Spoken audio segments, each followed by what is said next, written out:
At her birthday party, the CEO grabbed single dad's arm and said, "Act like my fiancé tonight." Why would a CEO suddenly ask a single dad to pretend to be her fiancé at her birthday party? And what could make her choose him for such an unexpected role? Hello everyone, and welcome back to the channel.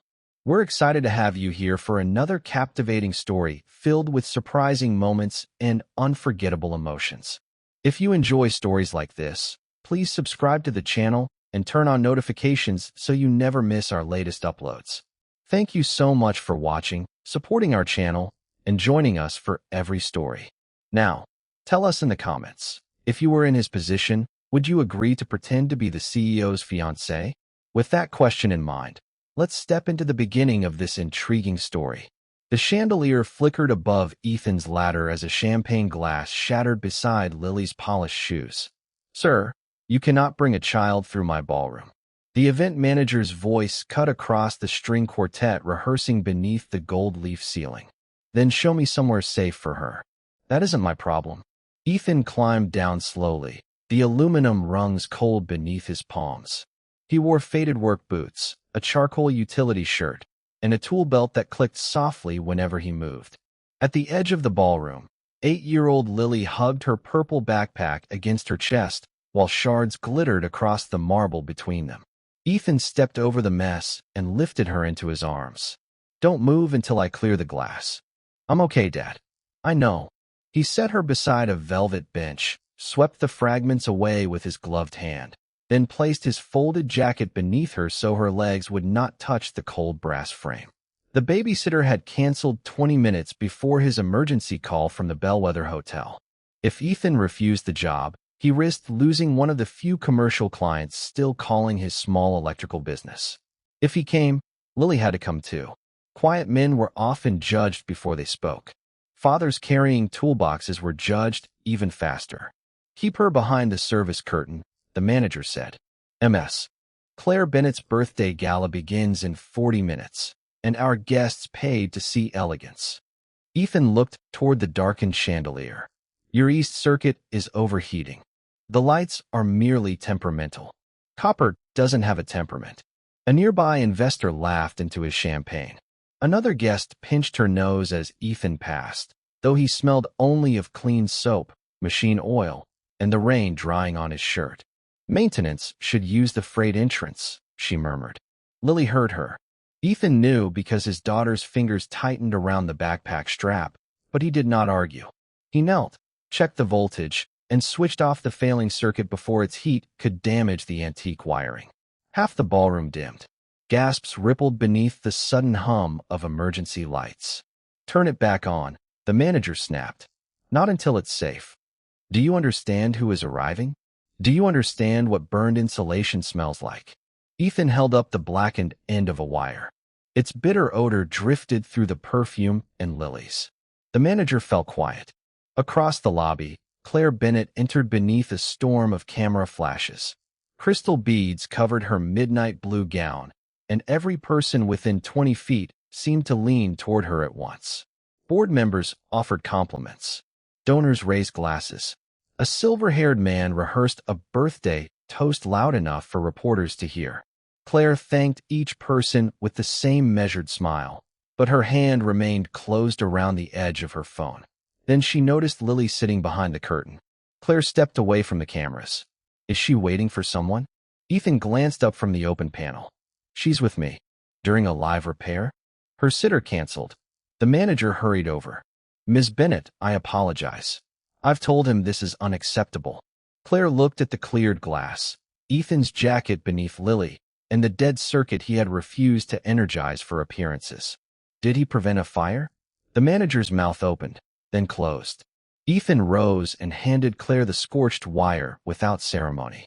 "Someone bypassed a safety breaker. I can repair it, but the ballroom stays dim for 20 minutes. No flattery. No apology for occupying her space. No attempt to turn proximity into opportunity." Claire studied him while the guests behind her called her name like they owned a piece of it. "What's yours?" she asked. "Ethan." Lily peeked around the curtain. "I'm Lily." For the first time that evening, Claire's smile reached her eyes.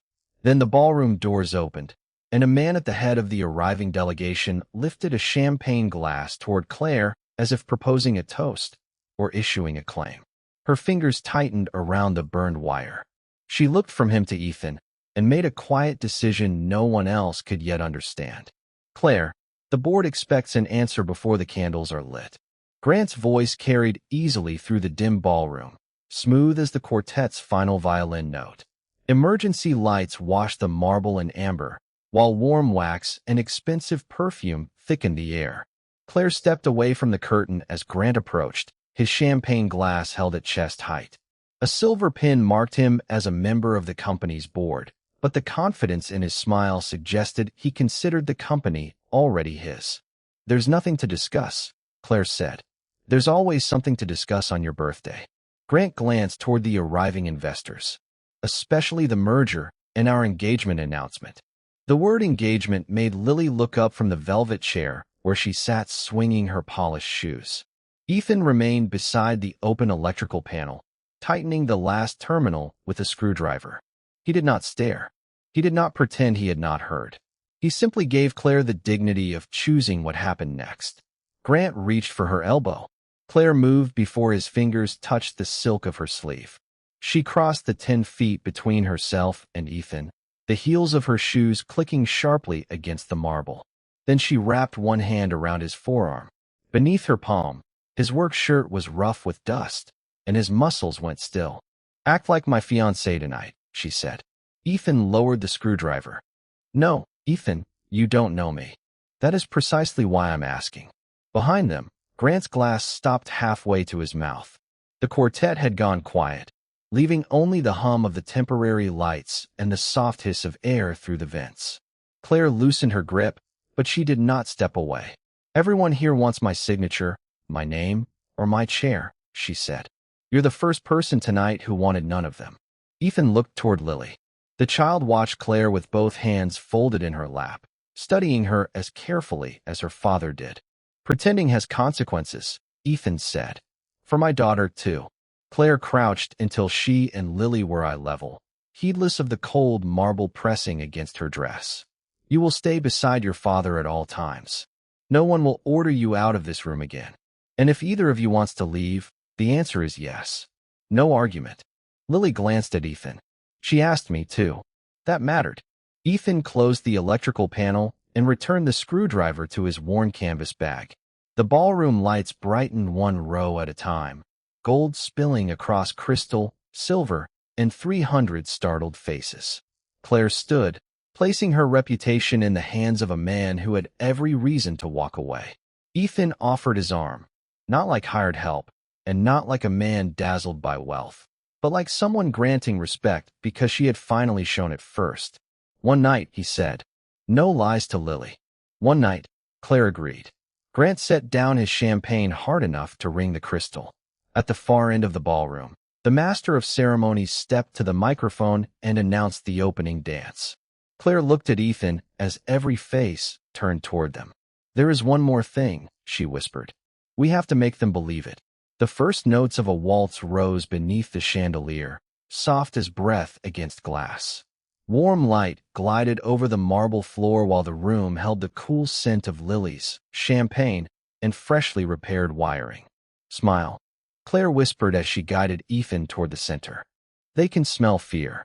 Then stop feeding them." "I'm serious." "So am I." The master of ceremonies stepped back, leaving them exposed beneath 300 watching faces. Claire placed one hand on Ethan's shoulder. His palms settled respectfully at her waist, steady despite the grease beneath his cuff and the worn soles of his work boots. When she moved, he followed without hesitation. Then he turned her through the first sweep of music so smoothly that the nearest conversations died mid-sentence. "You can dance," she murmured. "Lily took lessons. And you learned for her." A father goes where his daughter needs him. Beyond Claire's shoulder, Lily stood beside Ethan's canvas bag, counting the rhythm with one small finger. Claire's grip loosened. For several measures, the orchestra carried them through pools of amber light. Satin whispered against Ethan's sleeve. Ice clicked inside crystal glasses. "You keep looking at the exits," he said. "Occupational habit. CEOs study fire codes." Women surrounded by people who want something due. A board member drifted close to the floor's edge. Claire, where did you two meet? Another voice followed. Which club does he belong to? Grant raised his glass. Perhaps he services one. A brittle laugh moved through the guests. Claire's shoulders locked, but Ethan changed direction before she could answer, placing his body between her and the circle of sharpened smiles. We met tonight, he said. The laughter stopped unevenly. Claire stared at him. Ethan kept the dance moving. She asked for help, he continued, and I respected her enough to answer. If that disappoints anyone hoping for a more profitable story, they'll survive. You admit this is an arrangement? Grant asked. Every engagement in this room is an arrangement to someone, Ethan replied. The difference is whether the people inside it are treated with dignity.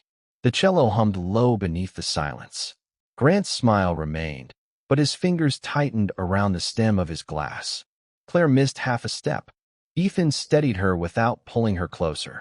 You didn't have to do that, she said. Yes, I did. Why? His gaze passed over the diamonds, the cameras, and the men waiting to own her answer. Because they're not questioning me. They're punishing you for choosing. The cold polish in Claire's expression cracked for one heartbeat. Her eyes dropped to his frayed cuff, then lifted toward Lily, who watched from beyond the dance floor with both hands clasped beneath her chin. As the final chord approached, Claire stopped dancing. Ethan released her at once, honoring the boundary before the room could misread it. But Claire did not step away. She crossed the floor to Lily, the train of her silver gown brushing over marble, and held out her hand. Would you join us? Lily looked to Ethan. Only if you want to, he said. Lily considered Claire, then placed her small hand in hers. Claire led her beneath the chandelier and faced the guests. You have spent this evening asking what Ethan is doing beside me, she said. You should also know who comes with him. Lily's fingers tightened, but Claire lowered herself until they stood nearly eye to eye. This is Lily. She is not an accessory, not an inconvenience, and not someone to be hidden so adults can make a story look cleaner. Claire rose and drew Lily gently beside Ethan. If you expect me to present a fiancé tonight, then you will show respect to his family. No one laughed. The orchestra's last note faded into the faint electric buzz above them. Grant set down his glass and walked directly onto the dance floor. Then let us discuss, he said, his voice carrying through the quiet. Exactly what kind of family you have chosen. A silver serving tray struck the edge of a table, and the sharp clang broke the silence beneath the chandelier. Grant did not look toward it. He lifted his phone instead, its cold blue light washing across his cufflinks. Ethan Cole, he said. Licensed electrician. Single father. No investments. No family money, and 3 months behind on medical debt. A few guests exchanged smiles behind crystal glasses. The ballroom smelled of champagne, hot wiring, and expensive perfume. Ethan moved Lily behind his right shoulder, not to conceal her, but to place himself between the child and the cameras rising around them. Claire stepped forward. Put the phones down. Is any of it false? Grant asked. Is poverty a crime now? Ethan said. No, Grant replied. But deception is expensive. He turned his screen toward the nearest board members. Ethan's work jacket appeared beside Claire's official corporate portrait, already circulating under a caption about a CEO staging an engagement with hired help. Laughter moved through the room in brittle little bursts. Grant had wanted Claire embarrassed. What he produced was evidence that the ballroom valued a man's bank balance more than his character. 3 board members gathered near the marble fireplace. The oldest, a woman wearing a pearl brooch, spoke without raising her voice. Claire, the merger vote was tied to confidence in your judgment. Unless you correct this publicly, we will call an emergency removal vote before midnight. The orchestra sat motionless. Candle wax ran down the birthday cake in pale streams, filling the air with warm vanilla while the room itself seemed to turn colder. Grant took a cream envelope from inside his jacket and held it toward Ethan. $50,000. Walk out through the service corridor.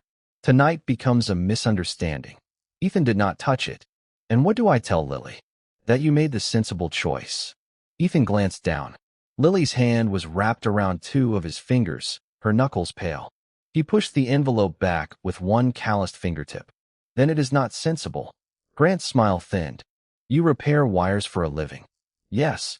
You could use the money. Yes. And you are still refusing? Ethan looked past him to Claire. Under the gold light, she stood perfectly straight, but her nails had pressed crescent marks into her palm. A man can need money without selling the part of himself his daughter believes in. No one answered. Then Ethan's phone vibrated against his belt. The sound was small, almost private, yet Lily felt him stiffen.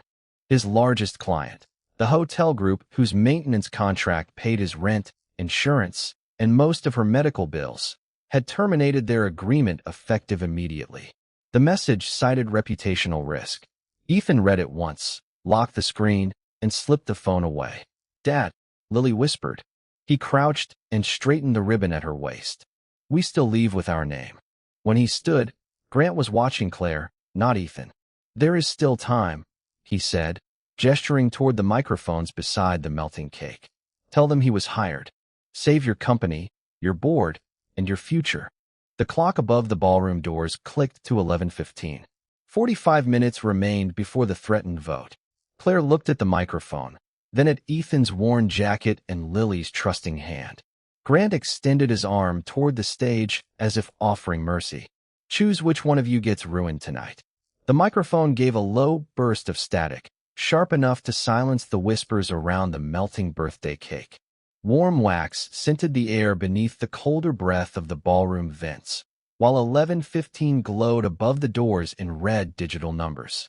Claire stepped past Grant's extended arm and climbed onto the stage alone. You have one sentence, Grant warned. Use it carefully. I intend to. Then tell them the truth. The master of ceremonies moved aside. Claire wrapped her fingers around the microphone, its brushed steel cold against her palm. Beyond the footlights, board members waited with their phones raised. Ethan stood near the dance floor with Lily's hand inside his, neither asking Claire to save them nor offering to save her. That quiet dignity made the choice hers. Mr. Ethan was not hired to play any role tonight, Claire said. A chair creaked. Someone lowered a champagne flute. Grant's polished smile returned, certain she had surrendered. There, he said. That wasn't difficult. Claire turned toward Ethan. No. The difficult part is admitting that I used his kindness without understanding what it might cost him. Grant's smile vanished. The chandelier cast thin bands of gold across Ethan's worn jacket and Lily's ribbon. Claire stepped down from the stage but kept the microphone, crossing the marble until she stood several feet from them. She did not reach for Ethan's arm this time. I asked him for help because I was being cornered, she continued. He agreed only after making sure his daughter would not be deceived or pushed aside. He protected my right to choose while everyone else in this room was calculating its market value. Claire, a board member snapped. Your position is under review. Then review it. You could lose the company. It was never mine if keeping it required me to destroy someone who refused to sell his dignity. The heating vents clicked off, leaving the ballroom so still that wax could be heard dripping onto the cake stand. Ethan's jaw tightened, but he remained beside Lily. Claire faced him fully. I am sorry. I pulled you into a fight built by people with more money than grace. You lost work because I asked you to stand beside me, and I will not repay that courage by calling you hired help. You don't owe me your company, Ethan said quietly. No, Claire replied. I owe you the truth. Lily looked up at her father. Ethan gave the smallest nod, not approval of the risk, but respect for the choice. Claire raised the microphone again. For the record, Ethan is an electrician, a father, and the only man here who was offered money for his conscience and refused it. If this board removes me for respecting him, then let the minutes show exactly why. A few guests lowered their phones. One board member looked away. The ridicule that had filled the room minutes earlier collapsed into the soft hum of the chandelier. Grant approached the stage, each heel strike crisp against the marble. Very moving, he said. But apologies do not stop votes. Claire handed the microphone back to the master of ceremonies. The motion was calm, final. She had surrendered the weapon Grant expected her to use against Ethan, and with it, the easiest path back to power. Grant leaned close enough that only Claire, Ethan, and Lily could hear him over the quartet's uneasy rustle. Before midnight, you will sign the merger agreement, or the board will remove you. His eyes shifted toward Lily, then settled on Ethan. And this time, the price will not be paid by Claire alone. A silver serving cart rolled across the marble, its crystal glasses trembling beneath the nervous scrape of the quartet's bows. Cold air spilled from the ballroom vents, carrying candle wax, roses, and the faint metallic smell of overheated wiring. Grant slid a cream-colored folder from beneath his jacket and held it where Ethan could see. You should know what Claire is risking. Ethan opened it. The first page carried Lily's hospital account number. The second listed his overdue balance, his canceled maintenance contract, and the collection agency scheduled to receive both files at midnight. At the bottom waited a prepared statement accusing Ethan of exploiting Claire for money. Sign the merger, Grant told Claire, and those debts disappear. Leave Lily out of this. There is no out of this. Then you never wanted a merger. Ethan's voice remained quiet. You wanted obedience. Grant tapped the folder with one manicured finger. If Claire refused, he would transfer Lily's debt to an aggressive collector, circulate the accusation to every hotel group in the city, and ensure Ethan never received another commercial contract. If she signed, Grant would gain voting control before the emergency board meeting. Claire reached for the papers. Ethan closed the folder first. The linen cover felt rough beneath his calloused palm, while behind him the candles hissed softly in melted wax. Lily stood against his side, her small fingers locked around the hem of his jacket. Ethan, Claire whispered, I can stop this. By giving him the company. I can rebuild. Not if he teaches you that threatening a child works. Grant's smile returned. Then perhaps the devoted fiancé has another solution. Ethan removed the borrowed boutonniere from his lapel and laid it beside the merger agreement. One white petal broke loose and landed across Lily's account number. The engagement is over. Claire's hand froze above the table. Don't do this for me. I'm doing it for her. Ethan crouched before Lily until they were eye to eye. The music had stopped completely. Only the chandelier's electrical hum remained. We're going home, kiddo. Lily glanced toward Claire. Is she coming? Ethan swallowed once. Not tonight. Rising, he faced the guests who had already lifted their phones. Claire did not hire me. She did not promise me money. I agreed to help, and I am ending it now. Grant raised his voice for the room. So the electrician walks away after his scheme fails. Ethan did not correct him. Defending his name would give Grant another reason to tighten his grip around Lily's future. He took his daughter's coat from a chair, wrapped it around her shoulders, and accepted the ugly story in silence. Claire stepped into his path. Her eyes dropped to the bare place on his lapel. You said no lies to Lily. That's why I can't pretend this is harmless anymore. And what am I supposed to tell her? Lily answered before he could. Tell me you didn't choose him. Claire turned toward Grant. The board's secretary approached with a tablet, its screen casting a pale rectangle across her face. The emergency vote has concluded, he said.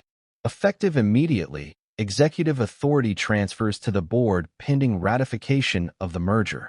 A soft electronic chime confirmed the order. Claire's access badge stopped glowing green and turned red. Grant took the tablet, then placed the unsigned merger agreement before her. You have lost control of the company, he said. Sign, and I may let you keep the title. Across the ballroom, Ethan's phone vibrated. A final notice from his contracting agency filled the screen. Termination effective immediately. No severance. No active assignments. Two different futures had closed within seconds. His livelihood, her authority, and neither loss could be undone by taking back a dance or correcting a rumor. Ethan guided Lily toward the service corridor. At the threshold, Claire called his name. He stopped but did not turn. Was any part of tonight real? She asked. His fingers tightened around Lily's hand. The respect was. The service door shut behind them with a heavy steel click.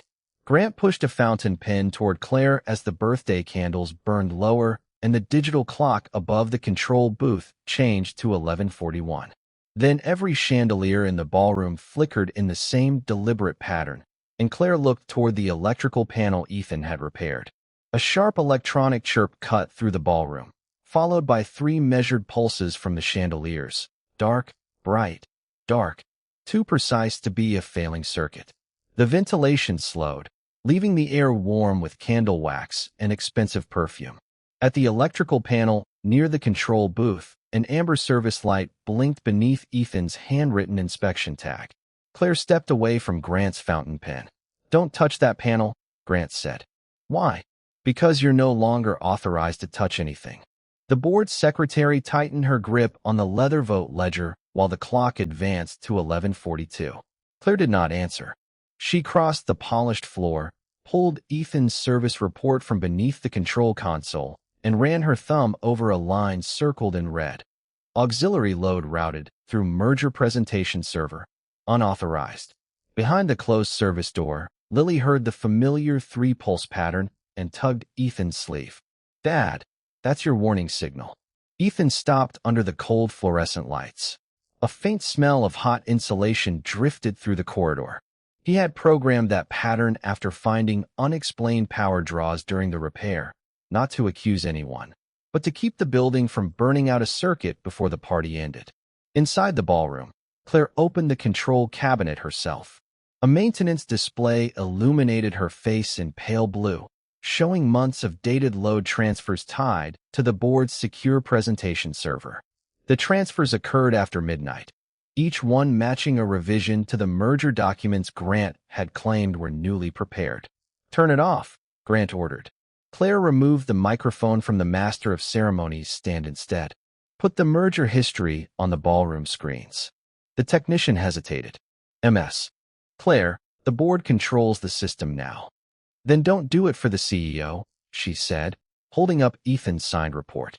"Do it for the building owner who was never informed that private corporate equipment was drawing power through a public hotel circuit."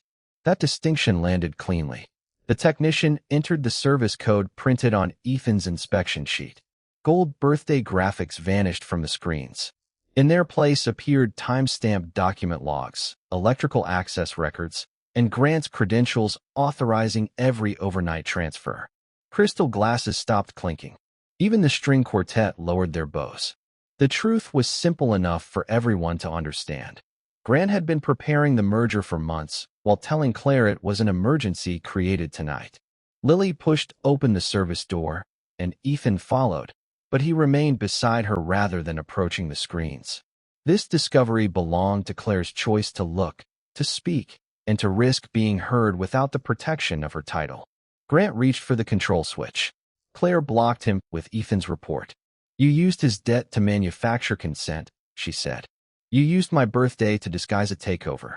Those logs prove preparation, not fraud. They prove your ultimatum was a lie." The clock changed to 11:46.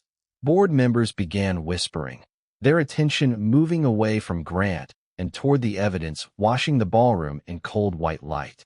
The board secretary closed the vote ledger. "Merger ratification is suspended pending review of these records." Grant's fountain pen rolled from the table and struck the marble with a small, hollow click. Claire had no executive authority, Ethan still had no job, and the exposed records restored neither loss. But Grant no longer controlled the deadline. He turned toward Ethan, his voice stripped of its polished warmth. "Tell them you planted those logs, and I can still make your daughter's debt disappear." Claire moved between them before Ethan could answer. "No," she said, extending the microphone toward Grant as the room fell utterly still. "This time, you explain yourself." The microphone gave a low hum in Claire's outstretched hand, while cold light from the building display sharpened every face in the ballroom. Melted candle wax scented the warm air. Somewhere near the service doors, an ice scoop struck silver with a brittle clang. Grant stared at the microphone, but did not take it. "Those records prove nothing." "Then explain them."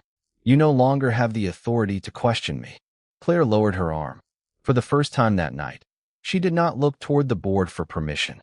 Ethan stepped around her, not to shield her, but to stand beside her. Lily slipped her small hand into his calloused one.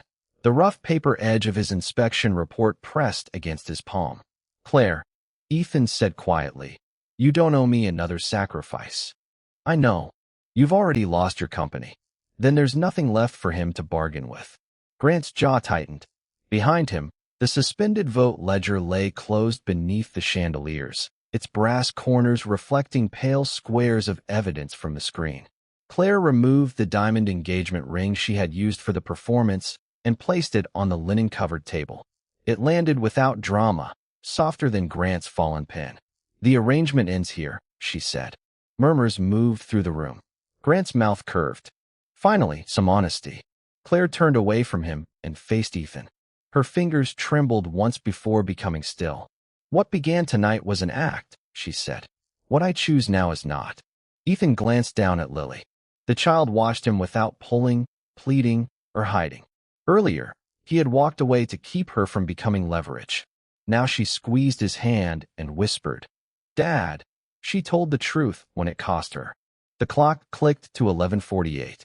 Ethan could leave with his dignity intact, protect the little privacy his family had left, and let Claire face the ruins alone.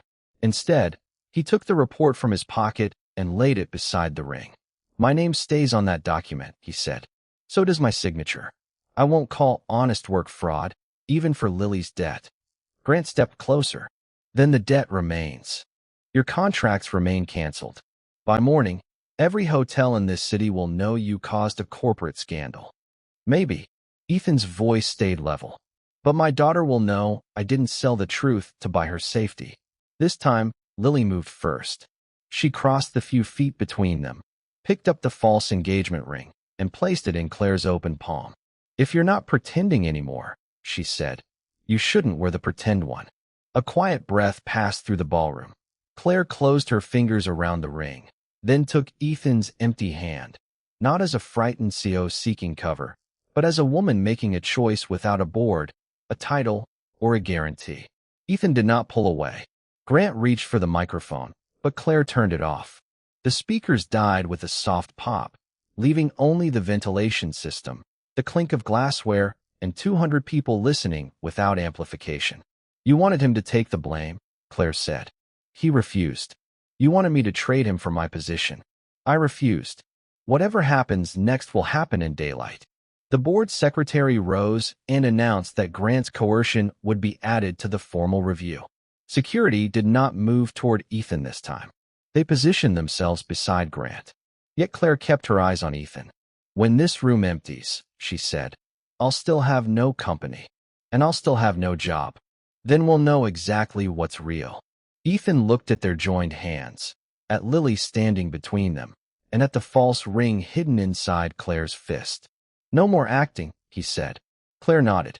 Across the ballroom, the master of ceremonies slowly lifted the velvet box that had held the evening's ceremonial birthday gift, and Lily looked from that empty box to Ethan as if a new question had just entered the room. "Dad," she whispered, "if the first engagement wasn't real, who gets to ask the next time?" A soft click came from the velvet box as the master of ceremonies placed it on the piano. Beyond the rain-streaked windows, midnight washed the city in silver, while the chandeliers settled into a steady amber glow. Lily's question remained in the ballroom, small and fearless. Ethan knelt beside her and adjusted the collar of her coat. "The next person asks because they mean it. Do you?" "More than I can afford." Claire opened her fist. The false ring lay against her palm, cold beneath the lights, but she set it beside the empty box. No borrowed symbol, no performance, no shield. Ethan stood, his work boots quiet against the marble, and faced Claire before the guests who had laughed at him. "I came here to repair a circuit," he said. "Tonight cost me my job, my name, and every easy answer I could give my daughter." The room held only the faint hiss of rain and the clean scent of overheated wiring. Ethan took Claire's hand, not her arm, and lowered himself onto one knee. Lily's breath caught. Claire did not move. "I can't offer you a company," Ethan said. "I can't promise the debt disappears tomorrow. I have an 8-year-old who comes first, a toolbox in my truck, and no paycheck waiting Monday morning." His thumb rested against Claire's knuckles. "But nothing I said to you is false. So, Claire, will you let me court you honestly? And when we're ready, become my wife for real?" Claire sank to her knees before him, her silk dress whispering across the marble. Yes, she said. Not because you protected my reputation. Because you refused to sell your dignity. Then she turned to Lily. And only if you understand that loving your father means respecting that you are his first promise. Lily studied her for one solemn second, then placed the velvet box between them. You can be the second. A broken laugh escaped Ethan. Around them, no one applauded yet. Respect arrived first as silence. The board secretary stepped forward and announced that Grant was suspended pending investigation. The merger remained frozen, and Ethan's signed report would be entered into the formal record. Claire rose without reclaiming the microphone. The company can decide later whether it wants me back, she said. Tonight, I choose the life that cannot be voted away. Grant was escorted toward the service doors, his polished shoes striking the floor where Ethan's worn boots had stood. The hotel manager approached with Ethan's canceled contract in hand and offered to restore it. Ethan read the page, folded it once, and returned it. A contract given from shame isn't work, he said. Send fair terms Monday. Claire's smile came slowly, like dawn entering a locked room. The board secretary promised an independent hardship review of Lily's medical debt, with Grant barred from influencing it. No miracle erased every burden before midnight, but the leverage was gone, the truth was public, and tomorrow belonged to their own choices. Lily lifted the false ring, dropped it into the empty box, and closed the lid. Claire slipped her bare hand into Ethan's while warm candlelight trembled across the three of them. The first proposal had saved Claire for one night. The second gave them the courage to build a life without pretending.